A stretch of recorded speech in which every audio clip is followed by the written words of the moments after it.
Iedomājies, cik forši būtu, ja tu varētu atgriezties laikā. Man tad visdrīzāk nebūtu skatījumu. Bet tā kā tu to nevari, ekrāns. Pau!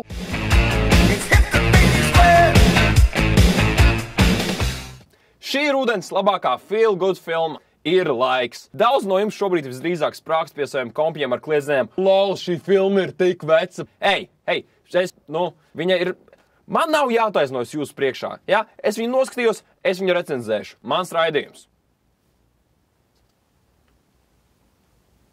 Tātad ir laiks ir stāsts par puisi, kurš atklāja, ka viņš spēja ceļot laikā. Savas dzīves ietvaros. Tas, ko viņš dara ar šīm spējām, viņš mēģina atrast draudzeni.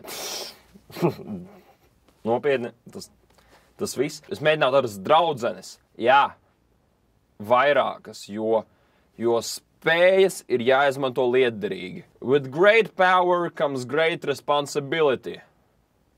Jā. Šo brīnumu nofilmēja un uzrakstīja Ričards Kērtis. Tas ir cilvēks, kas mums ir devis tādas filmas kā Notting Hillā, Brīsa Džonsa, pirmā Mr. Beana filma, 4 kāzas, 1 bēres, The Boat That Rocked. Es nezinu, kādā filma latviešu valodā. Un arī Sāras Džesikas Parkeras dzīves stāsts Karazirgs. Kā jau ierasts, filmas plusi. Pirmais. Galvenais tēls, ko attēlo Domhnāls Glisons. Vai Dohmnāls Glisons. Es nezinu, kā aizrunājas. Izlasiet. Lielākais pluss šajā tēlā ir tas, ka viņš ir ticams. Ļaujiet es paskaidrošu. Ļoti bieži romantiskās komēdijās mēs redzam, piemēram, Hugh Grantu. Un tur mums pasniedz, ka kur Hugh. Viņš ir izskatīgs, gudrs, talantīgs, asprātīgs un Hugh Grants. Bet viņam nav draudzenes. Tas ir Hugh Grants. Pastāstīt noslēpumu. Lai iegūtu draudzeni, ir viens veids, kas darbojas 100% gadījumu. Esi Hugh Grants. Neko citu. Tieši tādēļ Domhnalam der šī loma.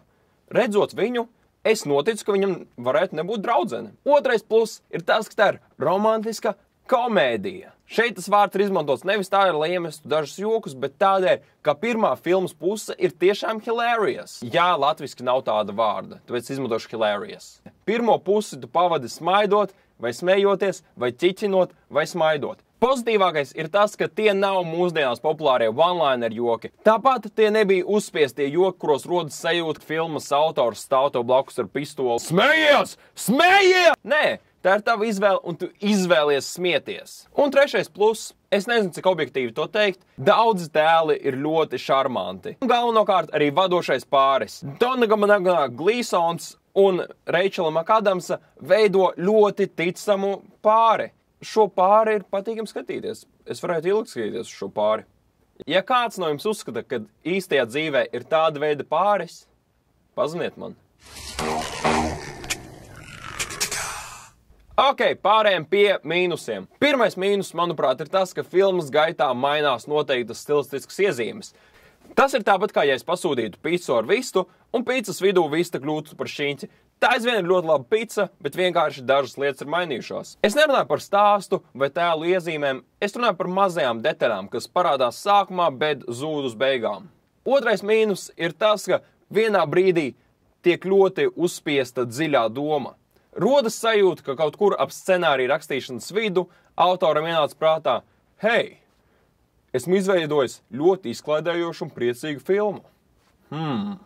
Man liekas, ka trūkst pamācības. Tajā brīdī filma atgādina to jocīgo draugu, bet tu esi kādreiz domājis par to, cik dzīve ir sarežģīta? Jā, bet mēs tikko runājām par futbolu un pupiem.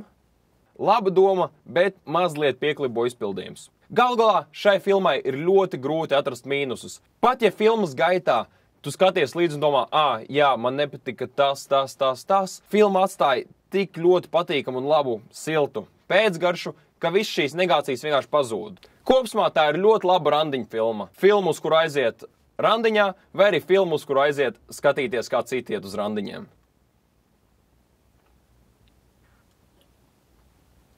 Protams, šī filma var sagaidīt pirātu ūdeņus, bet lai gan es to jau esmu redzējis kinoteātrī, es noteikti viņu nokačā nopirkšu. Veikalā par naudu, jā. Nokačāšu. Kāda ir tava mīļākā romantiskā komēdija? Uzsvars uz komēdija. Ar mazliet romantiskā. Sveiks! Šeit tu var redzēt Toru, Tumsas karaļvalste. Šeit Endera spēle. Šeit man vairs nav epizožu.